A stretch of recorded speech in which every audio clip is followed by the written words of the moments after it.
Olá, eu sou Vilque Rufino, aluno do Programa de Pós-Graduação em Informática na Universidade Federal do Rio de Janeiro e oficial da Marinha do Brasil.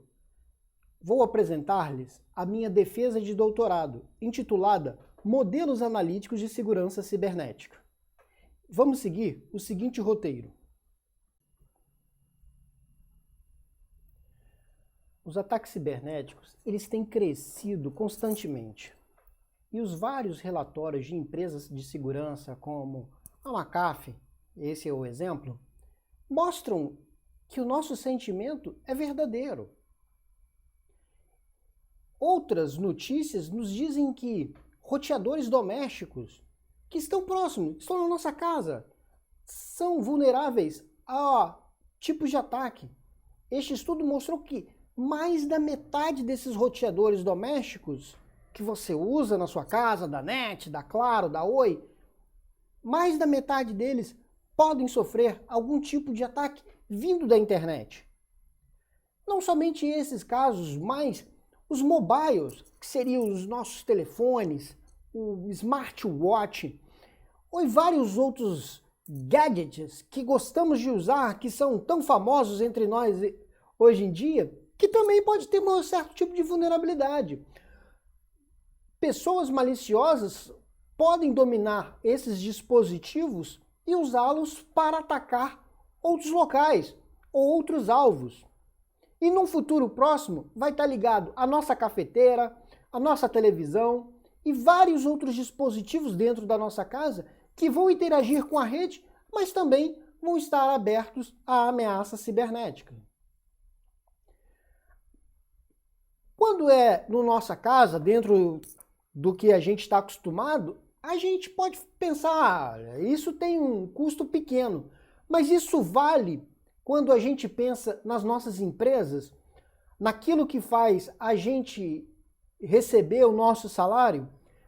Nessa matéria, a gente pode ver que um ataque cibernético custou em torno de 56 milhões de dólares. Quando nós lemos uma notícia dessa, a gente se pergunta quanto e quando a gente tem que investir para se proteger desses ataques cibernéticos? Pois eles podem custar bem caro. Mas mesmo para uma grande empresa, às vezes o risco é pequeno. Como avaliar esse risco? Se o risco é grande ou se o risco é pequeno? Não somente o risco de empresas, o doméstico, nós temos riscos entre nações.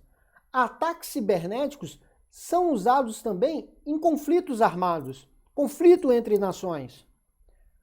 E, neste caso, como lidar com essas ameaças?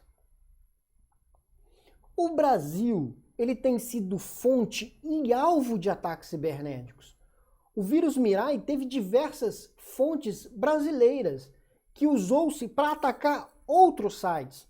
Muitas dessas fontes eram câmeras de vigilância, câmeras IPs, que normalmente a gente liga para vigiar um bebê, para vigiar a nossa garagem. Essas câmeras, se mal configuradas, elas podem servir para uso por atacantes cibernéticos. Mas não é só o Brasil que está vulnerável a esse tipo de ataque. Outros países e grandes nações tecnológicas também estão suscetíveis. A grande pergunta é: quem serão os próximos? E além disso, será que o código malicioso ele tem a capacidade de se espalhar e se propagar com a mesma eficiência ou com a mesma velocidade que o vírus biológico? Vejamos essa demonstração de um vírus computacional. Esse se chama WannaCry e em poucas horas ele atingiu todos os 5 continentes. Por isso que é tão importante a gente também saber como é que esses códigos maliciosos podem se espalhar. Como também a gente poder identificar quando nós estamos sendo ameaçados, seja pessoa, indivíduo, seja empresa ou seja uma nação. E sendo uma nação, quando sentirmos ameaçado, quais estratégias adotar?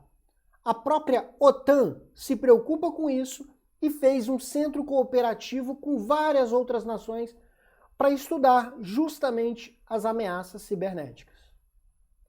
Quando é que um ataque cibernético é uma questão de defesa de Estado?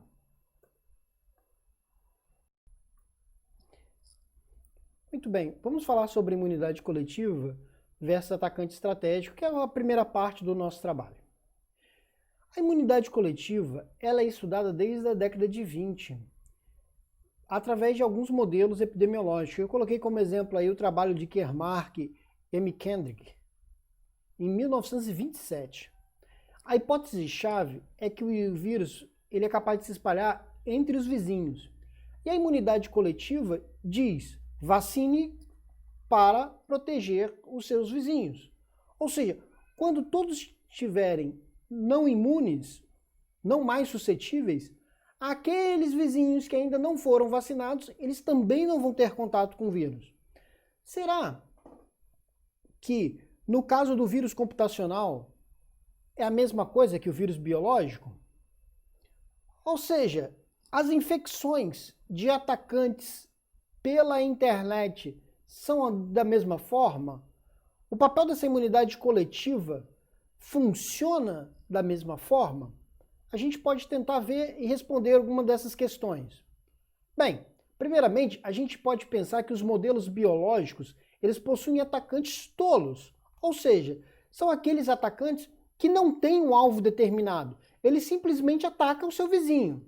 Já o atacante computacional, ele pode ser o tolo, aquele que ataca o seu vizinho, mas também ele pode ser bem estratégico, quando ele sabe quais são os alvos que ele vai atacar. E dessa forma, nós vamos ter dois tipos de propagação. Aquela propagação endógena, que nós vamos chamar a propagação que veio dos vizinhos, ou seja, de dentro do próprio sistema. Ou a propagação exógena, que veio de um atacante externo à nossa rede. Ou seja, é algum atacante que mesmo fora da rede descobre a sua vulnerabilidade e pode lhe fazer um ataque. Muito bem. Aí a gente olha a nossa relação da probabilidade de infecção versus o número de nós não vacinados na rede. Quando a gente pensa na infecção biológica, a gente vê que o crescimento da probabilidade de infecção aumenta muito. Ele aumenta exponencialmente com o número de nós não vacinados. Ou seja, quanto maior for o número de nós suscetíveis ou agentes suscetíveis, maior é a probabilidade de infecção. E esse aumento de probabilidade é exponencial. Ela cai aqui porque chegou a probabilidade igual a 1, ou seja, todos estão contaminados. Já o computacional, ele apresenta uma curva ligeiramente diferente. Ele apresenta uma queda inicial na probabilidade de infecção, mas depois ele segue o mesmo padrão na infecção biológica, onde tem um crescimento exponencial também. Mas vamos ver isso melhor. O objetivo é olhar para este problema enfrentado pela sociedade da contaminação diante de usuários estratégicos e, através de um modelo analítico, a gente conseguir calcular essas probabilidades de infecção. E claro, depois que a gente tiver essa probabilidade através de um modelo, de uma fórmula, de uma função, a gente conseguir responder algumas questões. E para a nossa solução no modelo, a gente vai também apresentar uma fórmula bem simples, razoavelmente simples em relação a todo o modelo, mas que simplifica muito os nossos estudos. E a gente vai pegar essa fórmula e vai tentar, de alguma forma, validar ela com alguma simulação. Bem, para a gente iniciar essa nossa construção do nosso modelo, vamos pensar em apenas um nó, um usuário. Esse usuário, eu vou dizer que ele tem dois estados possíveis, o estado suscetível e o estado infectado. E a transição desses nós para o suscetível infectado, ela pode se dar em taxas diferentes. Do suscetível para o infectado, ela pode se dar com uma taxa endógena, ou seja, um vizinho contaminar, ou uma taxa exógena, que a gente colocou ali um exemplo de um bootmaster. E aí, do infectado para o suscetível, a taxa de cura. A gente também tem que definir que o nosso atacante ele vai ter uma capacidade limitada. Ou seja, ele tem uma força de ataque que tem um certo limite. A gente pode pensar simplesmente, eu pego essa capacidade e divido pela quantidade de usuários.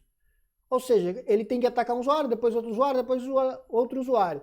A gente poderia fazer outras formas de formulação de qual é a força desse atacante em relação ao número de usuários. Mas a mais simples é a gente dividir pela quantidade de usuários. Então a gente tem N seria a nossa população suscetível, o lambda maiúsculo seria o fator de infecção exógeno total, a capacidade total do atacante, e o lambda minúsculo seria o fator de infecção exógena que a gente chamou por nó, mas seria em relação ao número de nós, que a gente pode determinar outras formas, mas vamos usar essa mais simples mesmo. E as contramedidas? A gente teria também basicamente dois tipos de contramedidas, que seria uma vacinação definitiva, onde ela pode ter um custo computacional caro, e não só o custo da vacinação ou da aplicação do PET em si, mas o custo de às vezes ter que parar um equipamento, parar um sistema, e isso pode ter prejuízos financeiros até bem maior do que propriamente o PETzinho que está sendo aplicado. Ou, no caso do rejuvenescimento provisório, a gente pode ter simplesmente um estado anterior recuperado muito rápido. Só que nesse estado anterior, ele pode continuar vulnerável. Então, na vacinação definitiva, o usuário passa a estar imune, não está mais sujeito a novas infecções.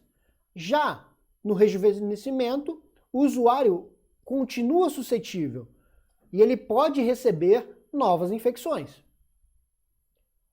Para o nosso modelo, o usuário que está imune, a gente simplesmente tira ele do modelo. Ele não precisa fazer mais parte. Já no caso do rejuvenescimento, o usuário fica transitando entre os estados suscetíveis e o estado infectado. Diante disso, nós temos um dilema da atualização. Eu devo evitar ou seguir a multidão? Ou seja, se todo mundo vacinar, eu devo vacinar também? Ou se todo mundo vacinar, eu não preciso me vacinar? Ou eu posso postergar a minha vacinação, a aplicação do meu PET?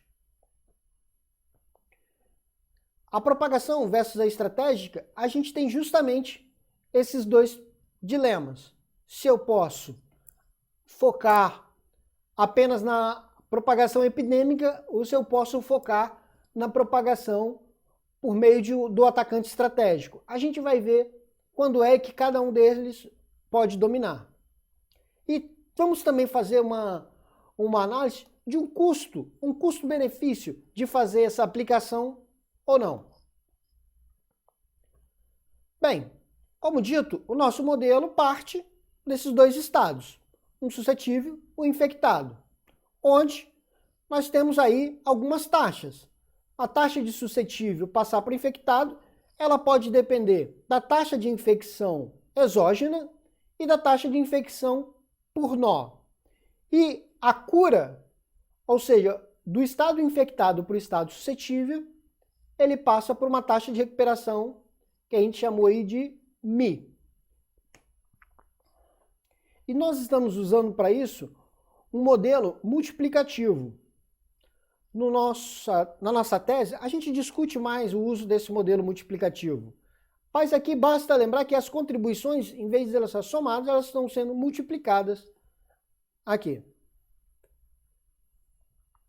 Dado que nós temos essas variáveis, ou seja, o número de nós, o tipo de grafo que eles estão conectados, a nossa taxa de infecção exógena por nó, a taxa de infecção endógena e a taxa de recuperação, a gente aplica no nosso modelinho e a gente obtém a probabilidade de infecção por nó.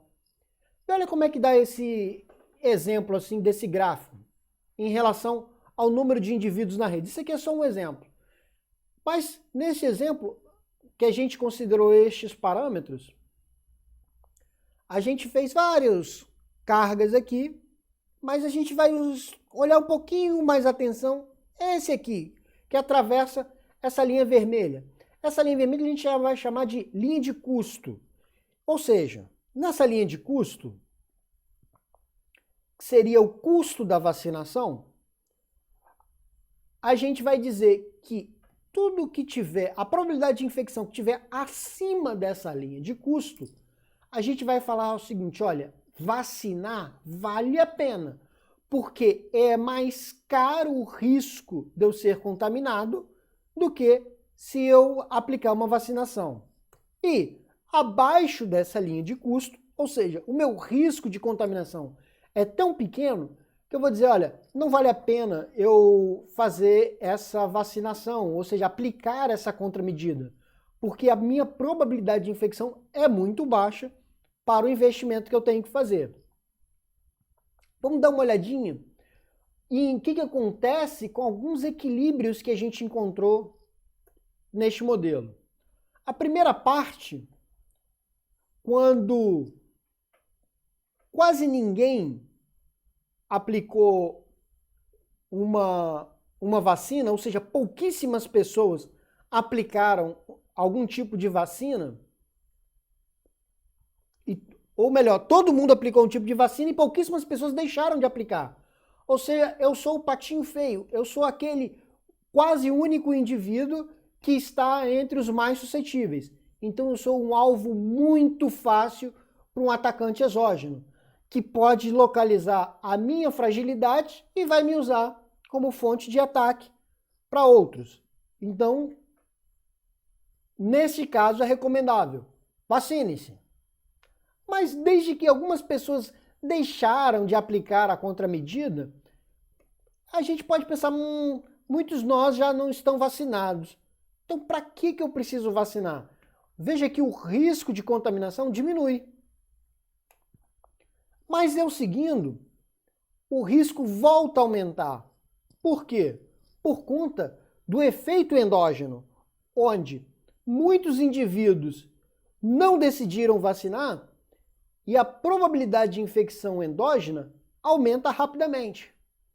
E nesse caso, o custo de vacinação volta a ficar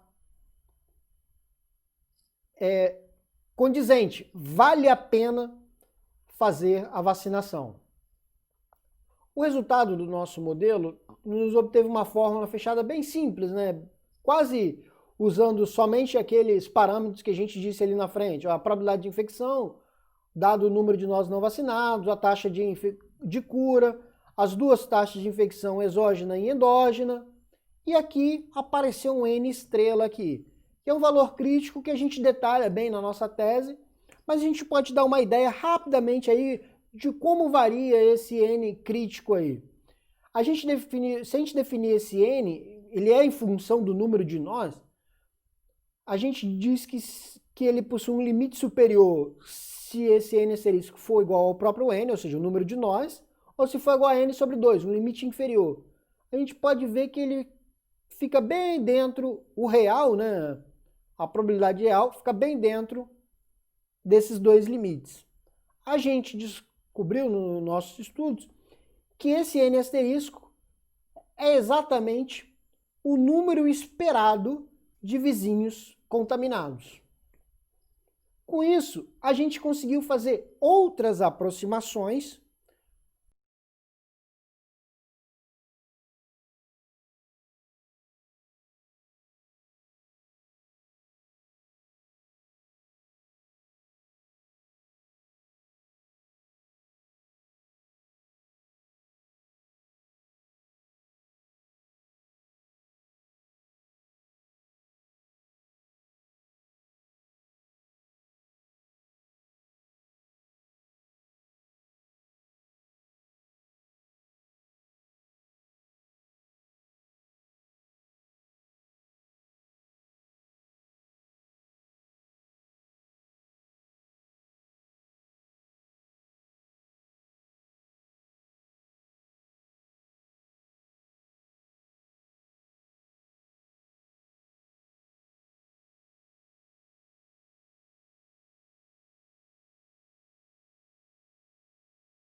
nessa segunda parte, nós vamos ver como melhorar a detecção de intruso em sistemas de computação em nuvem. Bem, a computação em nuvem, ela está sempre presente aí na nossa vida em vários meios. A gente destacou aqui alguns da Amazon Service, mas tem da Microsoft, tem da Google, tem da Apple. Existem vários serviços de computação em nuvem. Pode até haver, e existem, óbvio, serviços de computação em nuvem dentro de empresas, onde você tem um data center que oferece serviços para os diversos setores. E mesmo nesses casos, você tem a grande vantagem de distribuir os serviços de acordo com a demanda. Por exemplo, os servidores da Amazon, na época dos Dias das Mães ou do Natal, eles são muito requisitados, porque eles estão fazendo várias vendas nesse período. Mas em outros períodos onde você não tem características de venda, logo após o Dia das Mães, ou ali em janeiro, onde as pessoas estão viajando, esses serviços quase não têm demanda para compras, para shopping, mas pode ter demandas para hotéis, voos, outros serviços que podem aumentar a demanda na época das férias. Então, distinguir a demanda e alocar recursos de acordo com a demanda é uma boa coisa a se fazer. Contudo, nem tudo são flores. Como distribuir essa demanda ou como verificar se essa demanda é uma demanda legítima? Ou seja, se a demanda ela não aumentou por conta de um ataque cibernético, como a gente verificar isso? Bem, como é feito hoje, afinal? Na maioria dos casos, nós temos um serviço de detecção de intrusos que eles recebem a carga de trabalho e os ataques e eles vão filtrar. Eles filtram a maioria dos ataques e provavelmente eles podem filtrar alguma carga de trabalho. E como eles trabalham para fazer isso? Eles olham, fazem uma inspeção naquele pacote e o mais simples deles verifica se aquele pacote possui uma assinatura que corresponde a um ataque conhecido. Se corresponder a um ataque conhecido, ele vai descartar esse pacote. Mas se a assinatura da carga de trabalho for igual a de um ataque conhecido, ela pode ser descartada. Contudo, ataques novos, aquele ataque ainda não conhecido, também conhecido como ataque zero day, esse ataque não vai ser reconhecido por esse sistema de detecção de intruso ou detecção de anomalia por assinatura. Ele vai deixar passar. E claro, vai também passar aqui a carga de trabalho normal. Existem outros sistemas, que é uma das nossas propostas aqui, é verificar a forma comportamental. Outra coisa no sistema de computação em nuvem, a gente tem aqui um balanceador de carga e que ele vai definir qual é a configuração de infraestrutura. A gente colocou aqui no caso o número de servidores, foi o que a gente trabalhou, ideal para essa carga de trabalho que a gente tem. E nós vamos trabalhar apenas olhando para o tempo de resposta médio, ou seja, a gente vai ver quais são os tempos de resposta, isso sem olhar para o pacote, sem olhar para o que está dentro do pacote, olhando apenas o tempo de resposta. A gente mantém a confidencialidade e a integridade dos pacotes dos usuários, mas através do tempo médio de resposta, a gente pode dizer algumas coisas. A gente pode inferir algumas coisas. Ou seja, se a variância desse tempo de resposta vem alterando o seu comportamento. Ou ainda, se neste momento a gente tem uma acurácia suficiente para dizer que o sistema está sofrendo um ataque ou não.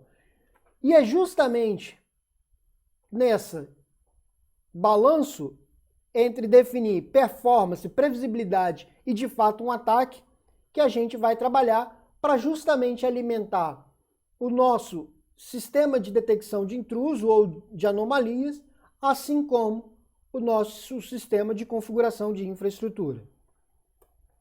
Para isso, a gente definiu dois tipos de jobs. Um que a gente chama de job curto, ou short job, que seria aquela requisição normal do sistema, onde o usuário faz várias consultas de forma como ele interage com o sistema.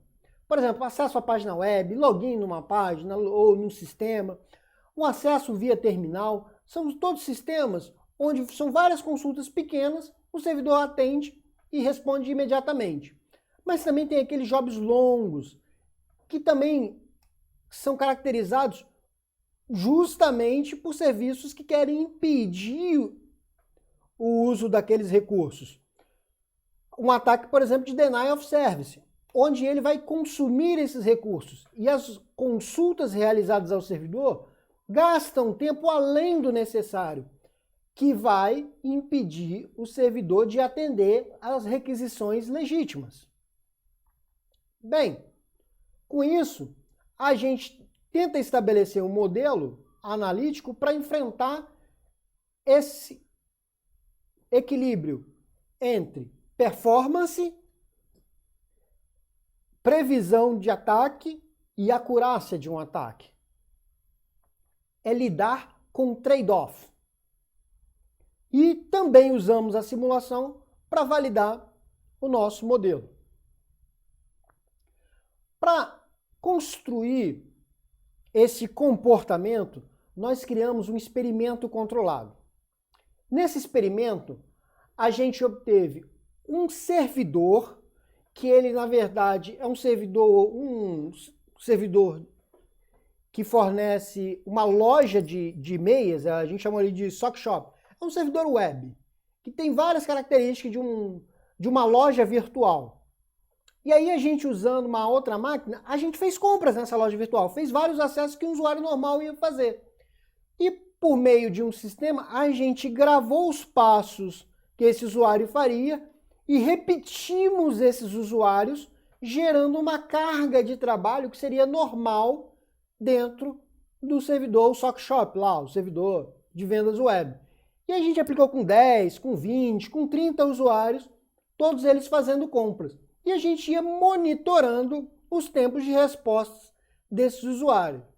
E a gente fez essa mesma medição, ou seja, esse mesmo acesso, essa mesma simulação, junto com ataque cibernético ou sem ataque cibernético. E o ataque que a gente usou é o ataque da Mirai Bot. Aquela mesma que a gente tinha falado na primeira parte, aqui é o ataque real. A gente foi lá do código do Mirai, recolheu a parte do ataque e fizemos aqui efetivamente esse ataque nesse experimento controlado. Íamos lá e medíamos o tempo. Bem, com isso a gente pode estabelecer como seria o nosso modelo. O nosso modelo é um modelo bem simples e pode ser representado por uma fila. A gente chama MGK, onde nós temos as chegadas em intervalos exponenciais, onde essas taxas de jobs curtos e jobs longos são independentes.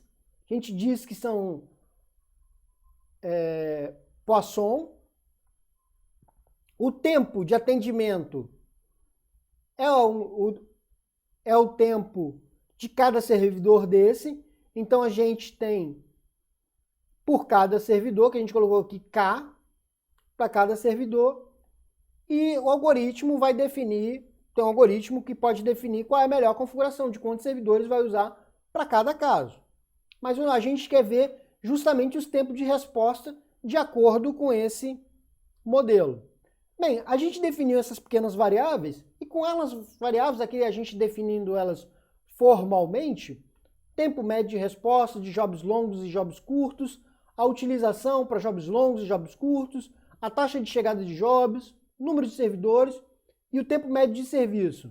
A gente conseguiu montar o nosso modelinho, que é esse modelinho de filas aí bem simples.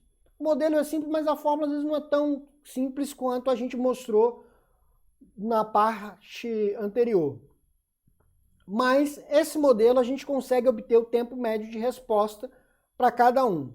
Obtendo o tempo médio de resposta, a gente também consegue simular e fazer, tanto no modelo quanto na nossa simulação propriamente,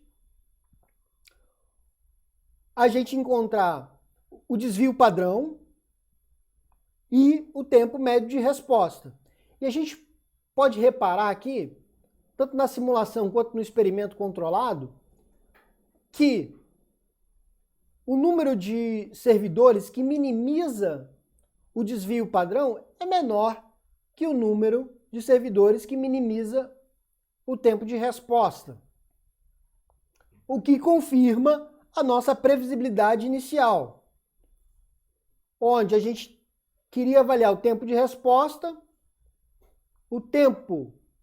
a variância do tempo de resposta e a acurácia da simulação para ajudar na decisão se é um ataque, uma anomalia ou melhorar a nossa configuração.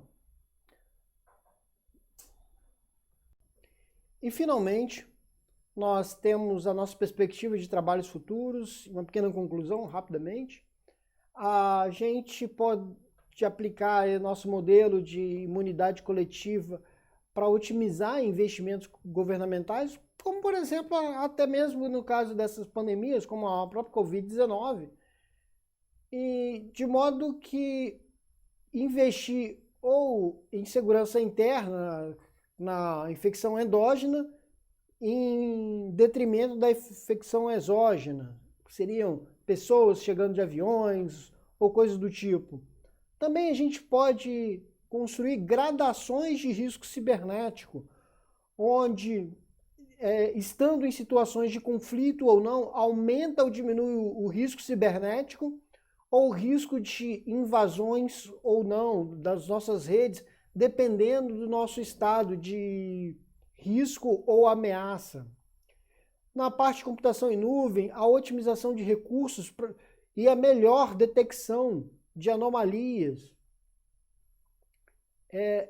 E ainda a gente tem um outro trabalho baseado também na mesma linha de raciocínio, na mesma linha de trabalho que viemos adotando esses dois modelos. A gente pretende fazer um controle de mensagens indesejadas em redes sociais, usando para isso a difusão de mensagens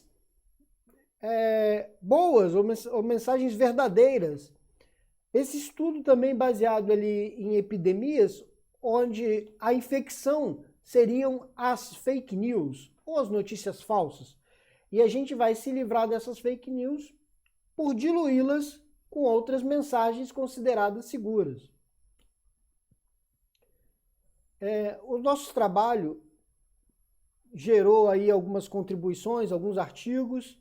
2 deles recebemos menção honrosa no W Performance. E um deles eu tive uma participação menor, mas pude ajudar também, como resultado também do nosso trabalho. Agradeço a todos aí que fizeram parte de todos esses trabalhos, e ainda temos outras coisas a divulgar. A gente está trabalhando mais dentro da segunda parte, já foi submetido, a gente está aguardando a resposta dessa nossa submissão. Assim, espero ter atendido o objetivo de dar um pequeno resumo do que foi o nosso trabalho, do que foi a nossa tese, daquilo que nós desenvolvemos. Mas, se tiver alguma dúvida, algum comentário, alguma coisa que precise de algum esclarecimento, por favor, sinta-se à vontade, entre em contato, esse é o nosso e-mail e a gente responde o mais breve possível. Obrigado por tudo.